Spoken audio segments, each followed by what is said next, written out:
Students of class 5th, today again I welcome to you for learning chapter 7.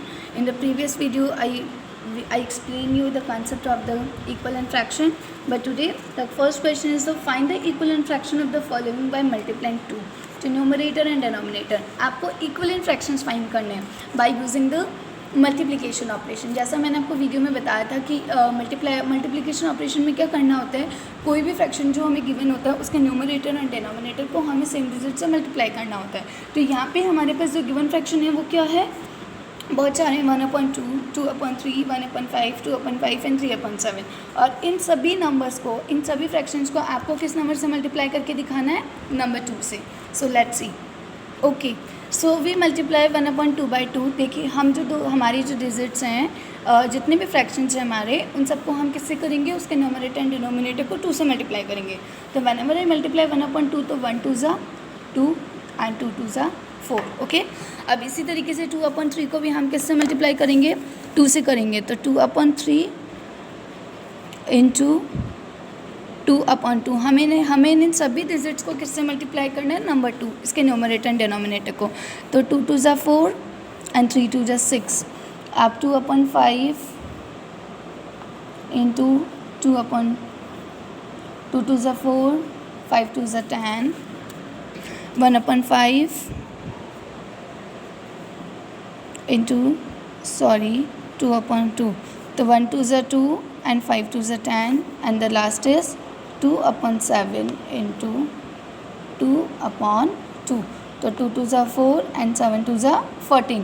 तो इन सारे जो fractions है इसमें हमने क्या किया था, we multiply the numerator denominator by number 2. Okay, now read question number 2. Write the answer by identifying whether each fractions below equivalent or not.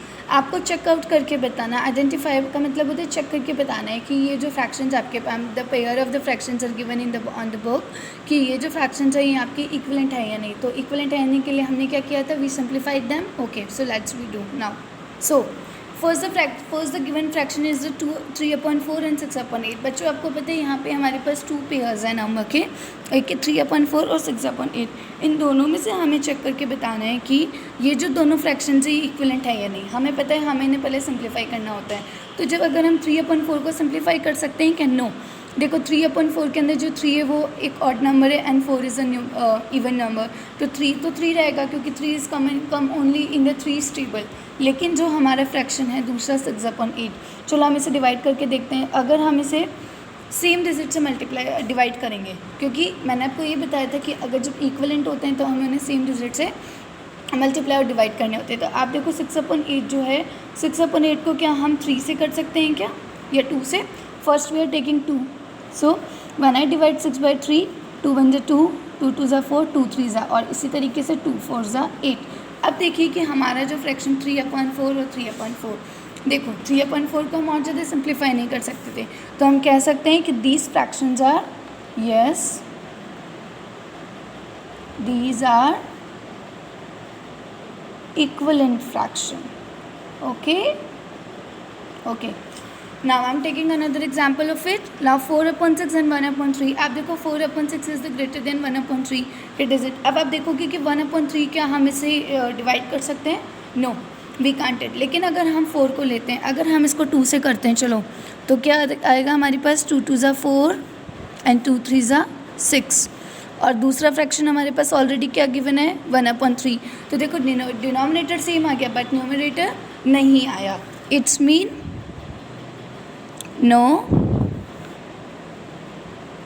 they are not equivalent. Okay, it's mean they are not equivalent. It's very genuine कि अगर तभी तो हम इसे मानते जब इसका numerator and denominator दोनों कैसा आता, दोनों फ्रैक्शंस का सेम आता. तो okay, okay. Now come on see 3/6 and 4/8. चलो हम इसे सिंप्लीफाई करते हैं. देखो जब 3 को कट किया, 3 1 ज़ा 3, 3 2 ज़ा 6. अब अनदर फ्रैक्शन इज, अब देखो अगर मैं ऐसे करती हूँ तो 4 1 ज़ा 4 एंड 4 2 ज़ा 8. देखो कि दोनों जो हमारे फ्रैक्शंस हैं, मैंने इसको 3 1 ज़ा 3, 1 1 से डिजिट किससे डिवाइड किया, 3 1 ज़ा 3, 3 2 ज़ा 6 एंड 4 1 ज़ा 4, 4 2 ज़ा 8. तो इट्स मीन यस. इसी तरीके से 1/7 एंड 2/14। अब देखो 1/7 को हम नहीं कर सकते, लेकिन अगर हम 2 को करते हैं तो देखो क्या आएगा कि देखो दोनों जो फ्रैक्शंस है दे आर नॉट बी, तो देखो 2 1 जा 2 एंड 2 7 जा 14। तो क्या हो गया, फर्स्ट फ्रैक्शन इज 1/7 ऑलरेडी था और ये भी 1/7। तो क्या लिखेंगे, यस ओके। 3/6 एंड 6/12, देखो 3 1 जा 3 एंड 3 2 जा। अब इधर भी देखते हैं कि 3 से डिवाइड करते हैं तो क्या आता है, 3 2 जा एंड 3 4 जा। ओके, हम इसे वापस सिंप्लीफाई करते हैं, 2 1 जा 2 2 जा। तो देखो ये दोनों जो फ्रैक्शंस है दोनों इक्वलेंट है, तो हम क्या लिखेंगे, यस। अब इसी तरीके से 2/3 और 3/6 देखो दोनों नहीं हो सकते डिवाइड, क्योंकि 2 2 के टेबल में आता है, 3 3 के टेबल में आता है। और 3 1 जा 3 अगर हम इसे करके देखते हैं तो, क्योंकि यहाँ पे अगर इसे हम सिंप्लीफाई करते हैं तो क्या आ जाएगा, 3 1 जा 3 3 2 जा। तो देखो दोनों का एक फ्रैक्शन है हमारा 2/3 और दूसरा हो गया 1/3। It's mean no, they are not equivalent. Okay, now read question number 3. Find the equivalent fraction of the following by multiplying 3 to the numerator and denominator. देखिए जैसा हमने क्वेश्चन नंबर 1 में किया था कि हमने न्यूमरेटर एंड डिनोमिनेटर को किससे मल्टीप्लाई किया था, 2 से। तो this question is similarly as question number 3। Okay, here the sum is that the 1/4। तो देखिए 1/4 आपका नंबर था, तो आप इसे किससे मल्टीप्लाई करोगे, इसके न्यूमरेटर एंड डिनोमिनेटर को 3 से करोगे। तो whenever you multiply 1/4 by 3/3, तो व्हाट आई गेट हियर, 3 1 जा 3 एंड 4 3 जा 12। इसी तरीके से बाकी के जो डिफरेंट क्वेश्चंस हैं वो आप लोग खुद करेंगे। Okay, now we come on question number 4. Find the equivalent fraction of the following by multiply 2 3 and 4 to the numerator and denominator. Student, this question is also same as the 1 and question number 1 and 3, but इस question में क्या difference है कि आपको एक बार 2 से, एक बार 3 से, एक बार 4 से मल्टीप्लाई करके दिखाना है। तो आप इसे कैसे राइट करेंगे, देखिए। According to the given question our fraction is the 1/4। तो फिर फर्स्ट वी मल्टीप्लाइंग बाय 2, क्योंकि इन्होंने हमें बोला कि first we multiply by 2 then 3 then 4। Okay, so that the 1 I multiply 1/4 by 2, so what get I write here, 1 2 जा 2 and 4 2 जा 8. अब now 3 से 1 3 जा 3 and 4 3 जा 12, 1 4 जा 4 and 4 4 जा 16। बच्चों ये जो आपके फ्रैक्शंस हैं, आपके फ्रैक्शंस क्या क्या हुए, 2/8 3/12 and 4/16। they are also equivalent fraction, always remember it. Okay, now read question number 5. Write equivalent fraction of the following 1/3 and 2/3. Here the two fractions are given for you. आपको इन दोनों के क्या बताने हैं, equivalent fraction बताने हैं। So how do we write it? Here the given fraction is the 1/3। तो हमें इसके equivalent बताने हैं। तो equivalent fractions बनाने के लिए बच्चों हम क्या करते हैं, we multiply by the different number। अगर हम 1/3 के numerator and denominator को 1 से multiply करेंगे तो we get as result 1/3। तो first of all to make its equivalent fraction, first time multiply 1/3 by 2/2। So आप देखिए ये हमारा फॉर्मेशन होती है कि जब छोटे हमारे पास छोटा सा स्मॉल फ्रैक्शन होता है तो हम उसको बड़े डिजिट्स में कन्वर्ट करते हैं। तो हम क्या करते हैं, मल्टीप्लाई करते हैं। तो 1 2 जा 2 एंड 2 3 जा 6। नाउ मल्टीप्लाई बाय 3, सो 1 3 जा 3 3 3 जा 9,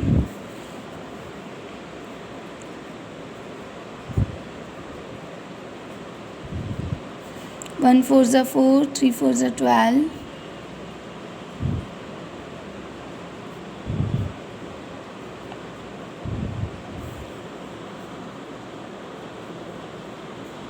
सो अब देखिए बच्चों ये जो हमारे 2/6 हैं, 3/9 है, 4/12 है और जो 5/20 ये हमारे कैसे फ्रैक्शंस हैं। So how can we write it, 2/6 3/9 4/12 and 5/20 are equivalent fraction of 1/3।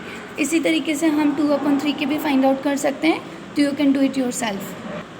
Now question number 6, show the given fraction by shedding the figure. So let's सी, देखिए फर्स्ट है आपका 1/3 2/6 1/5 एंड 3/15। ओके, हमें इन क्वेश्चंस में क्या करना है, शेड करना है।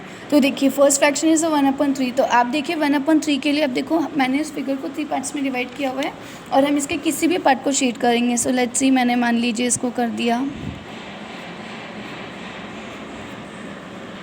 नाउ 2/6, तो देखिए हमें इसके 2 पार्ट्स को शेडेड करना है. लेट्स सी.